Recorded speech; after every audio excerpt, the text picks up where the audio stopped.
सच्चाई ये है अध्यक्ष महोदय कि आज संविधान बार बार इसलिए कह रहे हैं क्योंकि इस चुनाव में इनको पता चल गया कि इस देश की जनता ही इस संविधान को सुरक्षित रखेगी, कि इस चुनाव में हारते हारते जीतने से इन्हें एहसास हुआ कि ये संविधान बदलने की बात इस देश में नहीं चलेगी। आज जनता की मांग है कि जाति जनगणना हो। सत्ता पक्ष के मेरे साथी ने इसका जिक्र किया। ये जिक्र भी आज इसलिए हो रहा है क्योंकि चुनाव में ये नतीजे आए। जाति जनगणना इसलिए जरूरी है ताकि हमें पता चले कि किसकी क्या स्थिति है और नीतियां उस हिसाब से बने।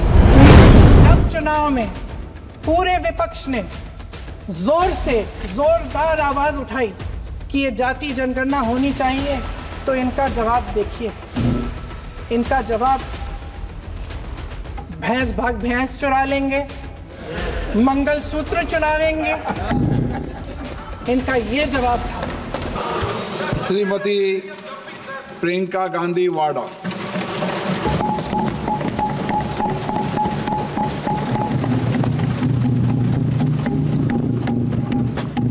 नमस्कार माननीय अध्यक्ष महोदय जी, आज आपने मुझे इस सभा में बोलने का मौका दिया, इसके लिए मैं आपकी बहुत बहुत आभारी हूँ।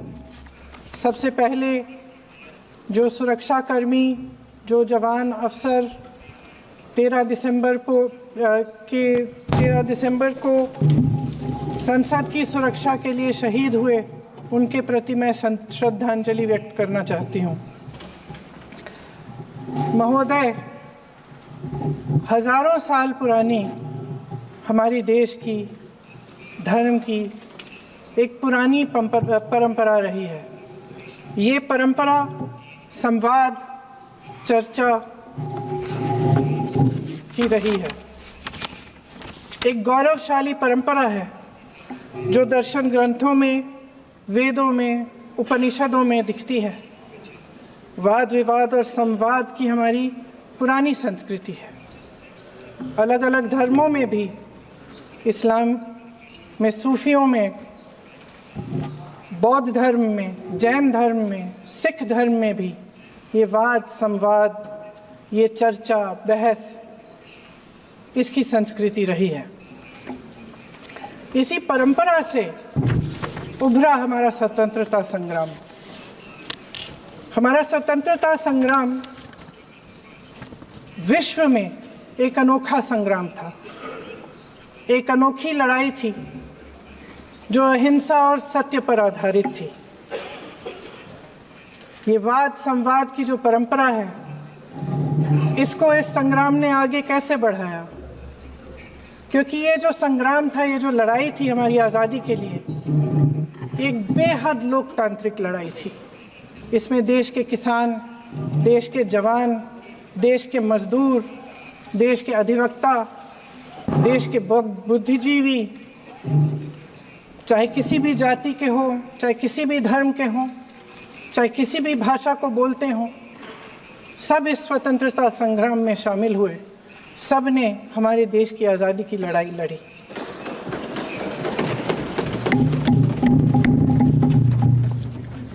और उसी आज़ादी की लड़ाई से एक आवाज़ उभरी जो हमारी देश की आवाज़ थी।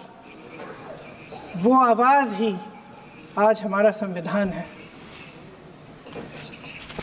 साहस की आवाज़ थी, हमारी आज़ादी की आवाज़ थी, और उसी की गूंज ने हमारे संविधान को लिखा और बनाया। ये सिर्फ एक दस्तावेज नहीं है। बाबा साहेब अम्बेडकर, मौलाना आज़ाद जी, राजगोपालाचारी जी और जवाहरलाल नेहरू जी और उस समय के तमाम नेता, जैसे आपने कहा,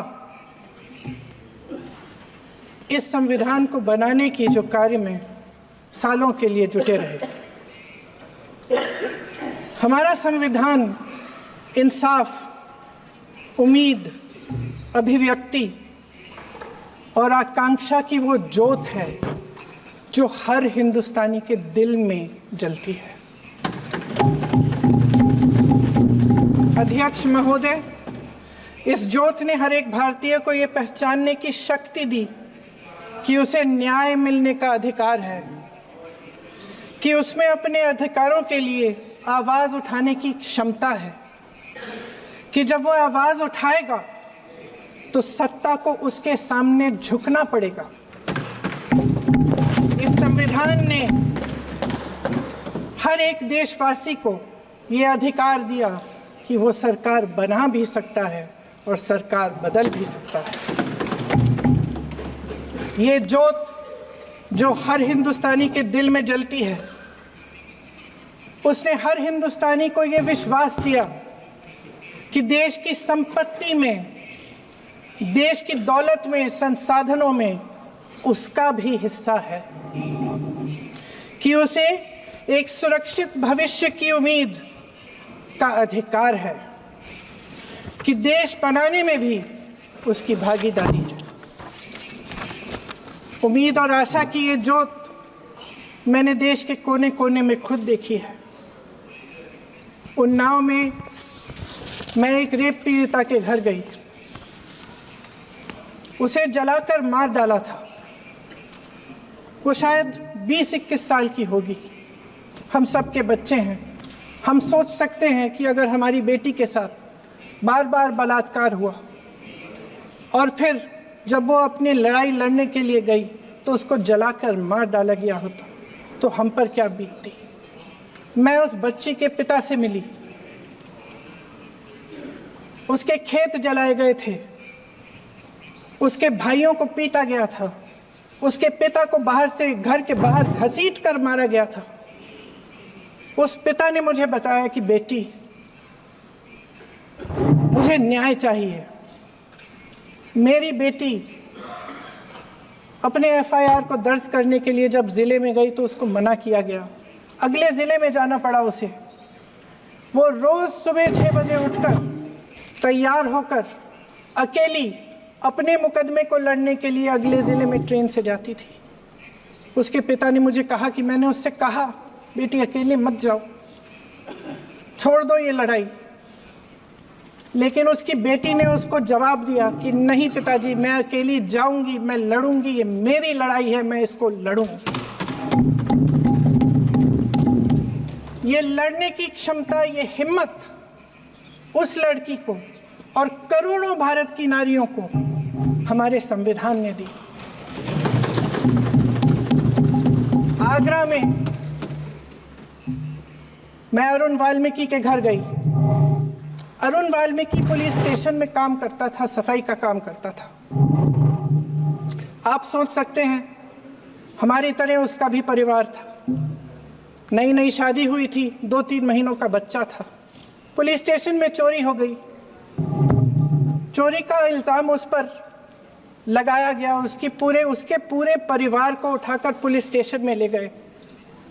आप हंस रहे हैं, लेकिन ये गंभीर बात है। और क्या गंभीर करें, बात। शर्म करो, शर्म। अरुण वाल्मीकि को पीट पीट के मार डाला, उसकी बीवी को पीटा, उसके पिता के नाखून निकाले, उसके पूरे परिवार को पीटा गया। जब मैं उस जवान महिला से मिलने गई जो अभी अभी विधवा हुई थी, तो उसने मुझे कहा कि दीदी, हमें सिर्फ एक चीज़ चाहिए, हमें न्याय चाहिए और हम इस न्याय के लिए लड़ते रहेंगे, चाहे कुछ भी हो जाए। ये हिम्मत उस महिला को हमारे संविधान ने दी।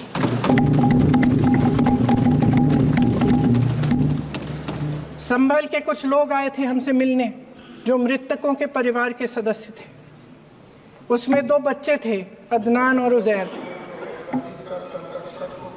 अब सुनिए। उसमें 2 बच्चे थे, अदनान और उजैर।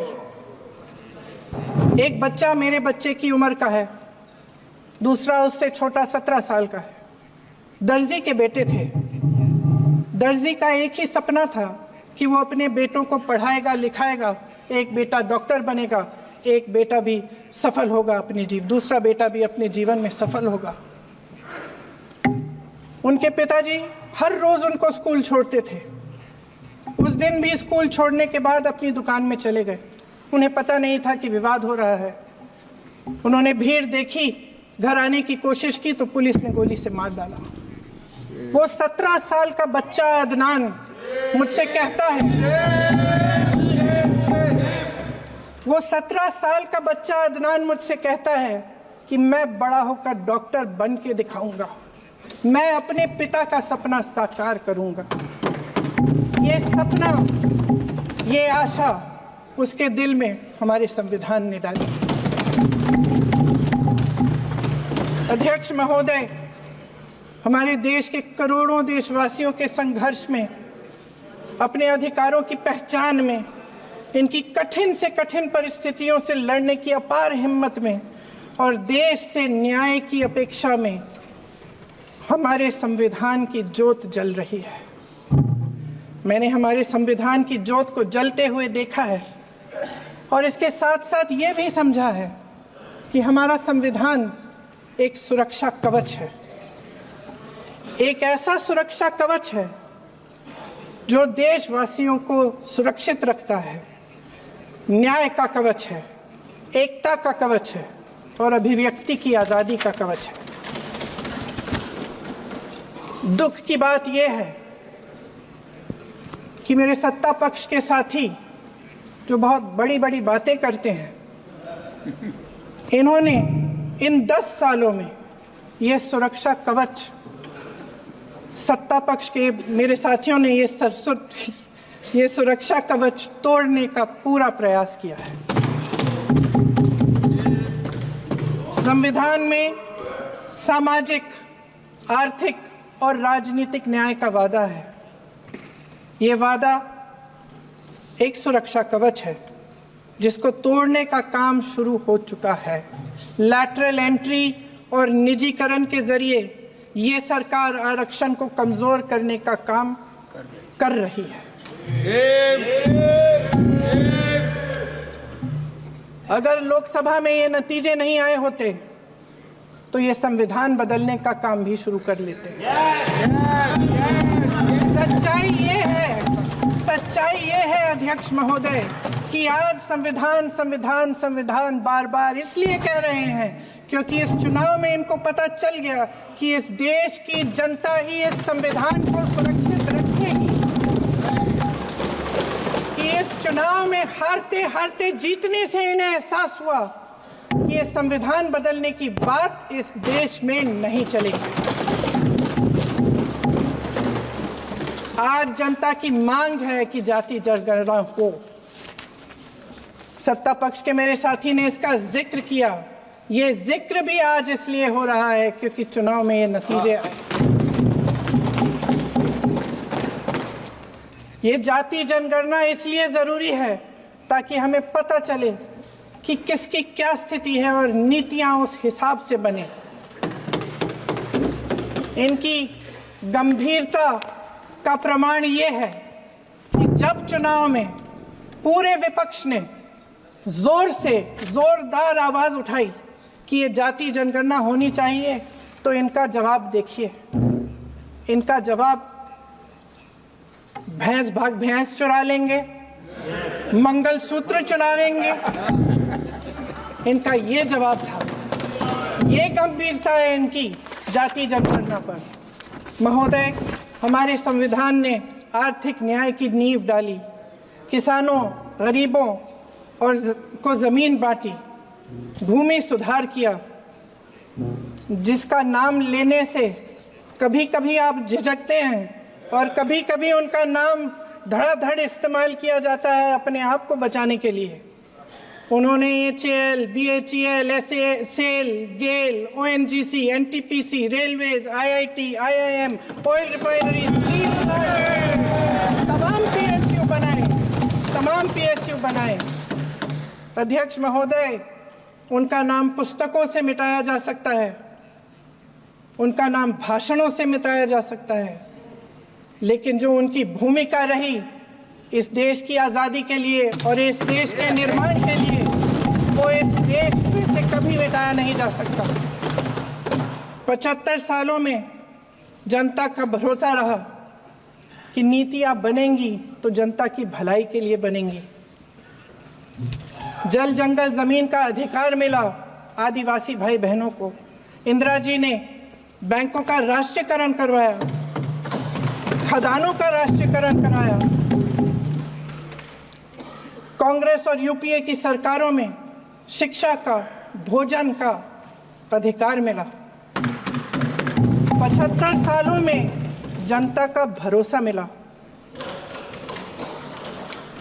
पहले संसद चलती थी तो जनता की उम्मीद होती थी कि सरकार महंगाई और बेरोजगारी पर चर्चा करेगी, कोई उपाय निकालेगी, कोई रास्ता निकालेगी।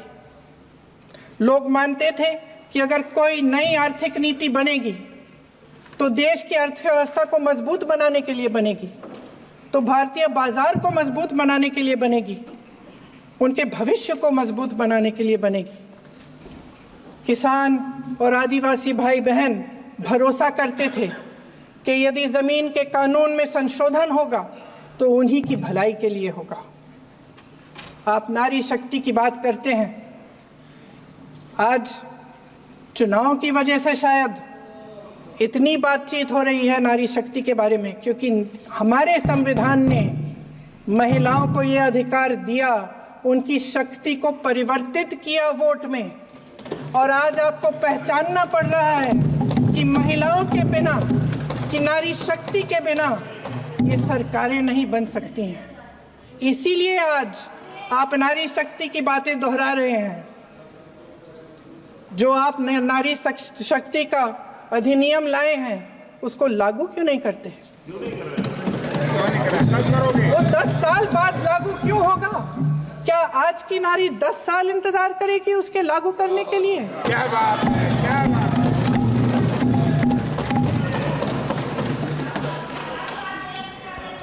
आज संसद में बैठे हुए सत्ता पक्ष के मेरे साथी ज्यादा से ज्यादा अतीत की बातें करते हैं।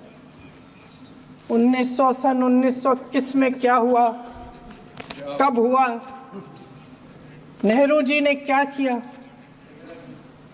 अरे वर्तमान की बात करिए, देश को बताइए आप क्या कर रहे हैं, आपकी जिम्मेदारी क्या है? कि सारी जिम्मेदारी जवाहरलाल नेहरू की है। अध्यक्ष महोदय जी, ये सरकार आर्थिक न्याय का सुरक्षा कवच तोड़ रही है। आज संसद में बैठी ये सरकार बेरोजगारी और महंगाई से जूझ रही हमारी जनता को क्या राहत दे रही है। कृषि के कानून भी बड़े बड़े उद्योगपतियों के लिए बन रहे हैं। सही एमएसपी को छोड़िए, डीएपी तक नहीं मिल रहा है।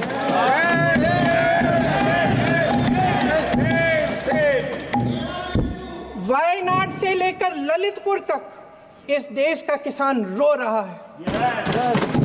आपदा आती है तो उसको कोई राहत नहीं मिलती। भगवान भरोसे है आज इस देश का किसान, उसको छोड़ दिया गया है। आज हिमाचल में देखिए, जितने भी कानून बने हैं वो सब बड़े बड़े उद्योगपतियों के लिए बन रहे हैं।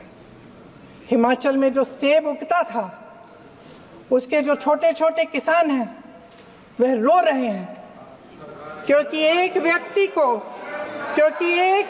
के लिए सब कुछ बदला जा रहा है। सुनने की हिम्मत रखो।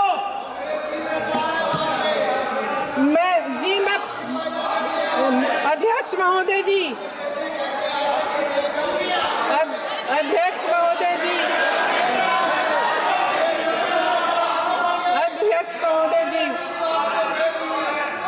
महोदय जी, अडानी जी को सारे कोल्ड स्टोरेज प्रदेश की सरकार ने नहीं दिए। अडानी जी को सारे कोल्ड स्टोरेज आपकी सरकार ने दिए। देश देख रहा है कि एक व्यक्ति को बचाने के लिए 142 करोड़ देश की जनता को नकारा जा रहा है। सारे बिजनेस, सारे संसाधन, सारी दौलत, सारे मौके एक ही व्यक्ति को सौंपे जा रहे हैं। सारे बंदरगाह, एयरपोर्ट्स, सड़कें, रेलवे का काम, कारखाने, खदानें, सरकारी कंपनियां सिर्फ एक व्यक्ति को दी जा रही है। जनता के मन में हमेशा ये विश्वास होता था कि अगर कुछ नहीं है तो संविधान हमारी सुरक्षा करेगा, मगर आज आम लोगों के बीच ये धारणा बनती चली जा रही है कि सरकार सिर्फ अडानी जी के मुनाफे के लिए चल रही है। देश में बहुत तेजी से गैर बराबरी बढ़ रही है। जो गरीब है वो और गरीब हो रहा है, जो अमीर है वो और अमीर हो रहा है। इस सरकार ने आर्थिक न्याय की भी सुरक्षा कवच तोड़ दिया है। राजनीतिक न्याय की जब बात होती है, मेरे सत्ता पक्ष के साथी आज खड़े हुए और तमाम गिनती करने लग गए कि ऐसा हुआ वैसा हुआ 1975 में जो हुआ, तो सीख लीजिए ना, आप भी सीख लीजिए। आप भी अपनी गलतियों के लिए माफी मांग लीजिए। आप भी बैलेट पे चुनाव कर लीजिए, आप भी बैलेट पे चुनाव कर लीजिए। दूध का दूध, पानी का पानी हो जाएगा। आप राजनीतिक न्याय की बात करते हैं, सरकारों को पैसों के बल पर गिरा देते हैं।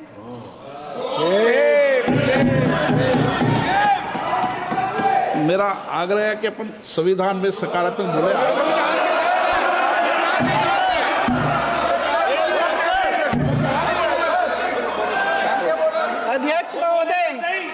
अध्यक्ष महोदय, सत्ता पक्ष के हमारे साथी ने एक उदाहरण दिया उत्तर प्रदेश की सरकार का, तो मैं भी एक उदाहरण दे देती हूँ महाराष्ट्र की सरकार का।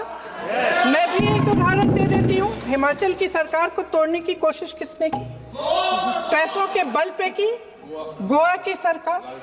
तमाम उदाहरण है। राजस्थान की क्या ये सरकारें जनता ने नहीं चुनी थी? क्या संविधान इन पर लागू नहीं था?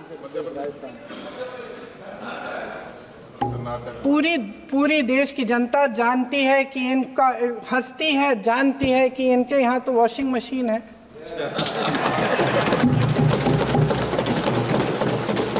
तो यहाँ से वहां जाता है वो धुल जाता है। इस तरफ दाग, उस तरफ स्वच्छता। और मेरे कई ऐसे साथी हैं जो इस तरफ होते थे उस तरफ चले गए, मुझे दिख भी रहे हैं, वॉशिंग मशीन में शायद धुल गए हैं। अध्यक्ष महोदय, जहां भाईचारा और अपनापन होता था, जहां हमारे संविधान ने एकता का सुरक्षा कवच दिया था, वहां शक और घृणा के बीज बोए जा रहे हैं। एकता का सुरक्षा कवच तोड़ा जा रहा है। प्रधानमंत्री जी यहाँ सदन में संविधान की किताब को यूं माथे से लगाते हैं, लेकिन संभल में, हाथरस में, मणिपुर में जब न्याय की गुहार आती है, उठती है, तो उनके माथे पे शिकन तक नहीं आता।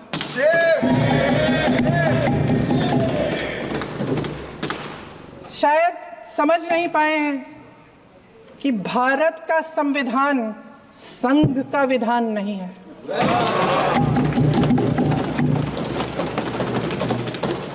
भारत के संविधान ने हमें एकता दी, हमें आपसी प्रेम दिया। उस मोहब्बत की दुकान जिस पर आपको हंसी आती है, उसके साथ करोड़ों देशवासी चले। करोड़ों देशवासियों के दिल में एक दूसरे के लिए प्रेम है, घृणा नहीं है।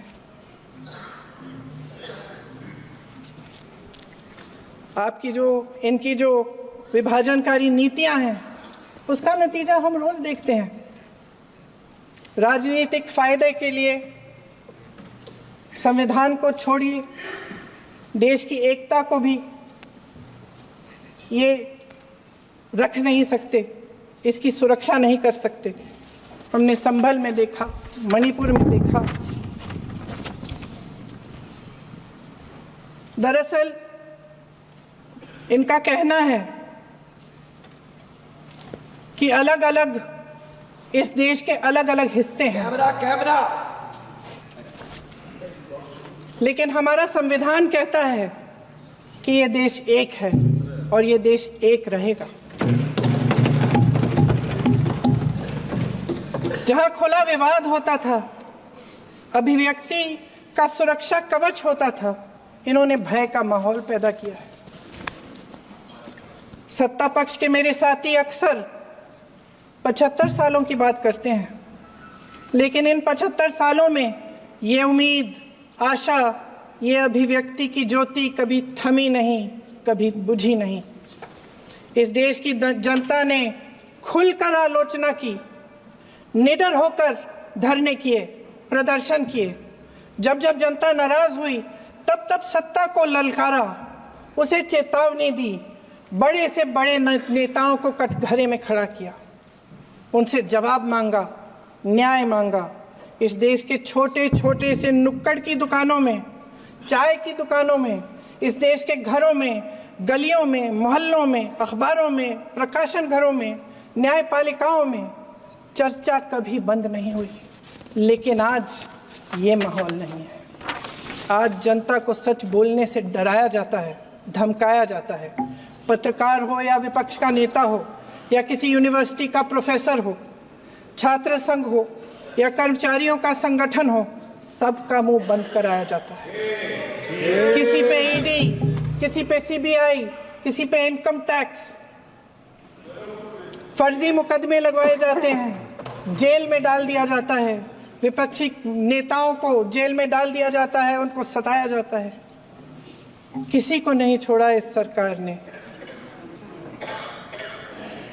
देशद्रोही कह कह के उत्तर प्रदेश में मुझे याद है कुछ अध्यापिकाएं प्रदर्शन कर रही थी, उन पर मुकदमा डाल दिया देशद्रोही का, उन्हें देशद्रोही कह दिया।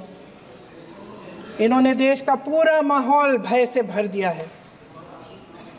इनकी मीडिया की मशीन झूठ फैलाती है, तरह तरह के आरोप लगाती है, और शायद वह भी भय में ही है।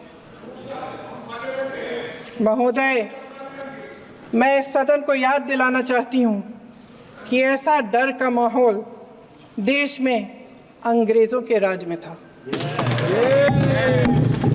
जब इस तरफ बैठे हुए गांधी की विचारधारा वाले लोग आज़ादी की लड़ाई लड़ रहे थे और उस तरफ वाली विचारधारा वाले लोग भय में रहकर अंग्रेजों के साथ साठ-गांठ कर रहे थे।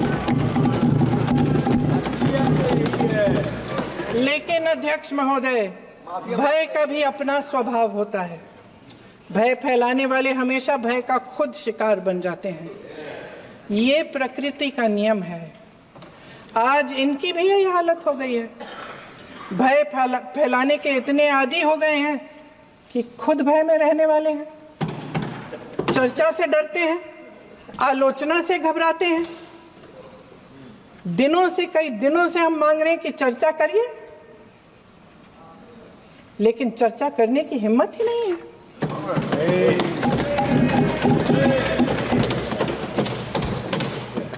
एक कहानी होती थी अध्यक्ष महोदय, शायद बचपन में आपने भी सुनी होगी। राजा भेष बदलकर बाजार में आलोचना सुनने जाता था। ये सुनने जाता था कि प्रजा मेरे बारे में क्या कह रही है, मैं सही रास्ते पे चल रहा हूं कि नहीं। लेकिन आज का राजा, भेष तो बदलते हैं आज के राजा, शौक तो है उनको भेष बदलने का, लेकिन न जनता के बीच जाने की हिम्मत है और न आलोचना सुनने की। महोदय, मैं तो सदन में नहीं हूं।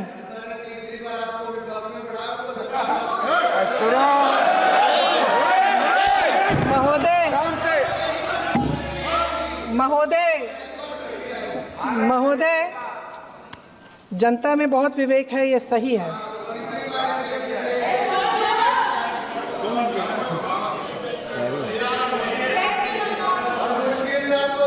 अच्छा महोदय, मैं सदन में नहीं हूँ, मैं सदन में नहीं हूँ कुछ।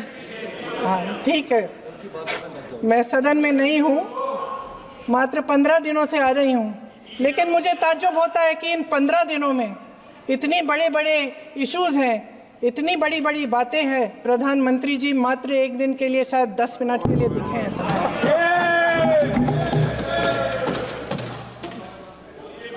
बात यह है अध्यक्ष महोदय जी कि ये देश भय से नहीं, साहस और संघर्ष से बना है।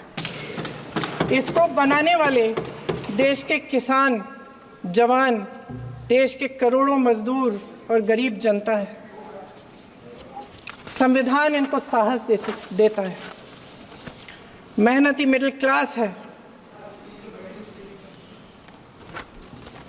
और इस देश के जो करोड़ों देशवासी हैं, जो रोजाना भयंकर परिस्थितियों का सामना करते हैं, उनको साहस देता है।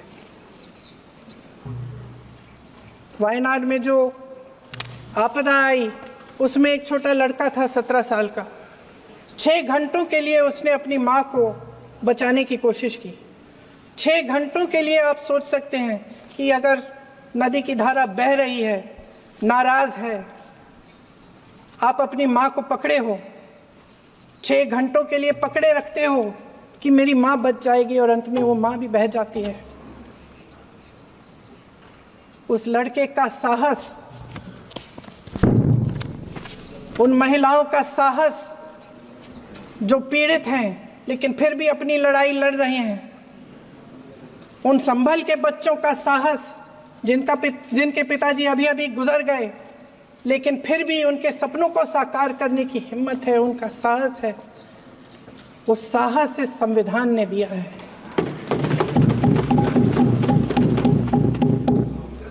वो आत्मविश्वास इस संविधान ने दिया है।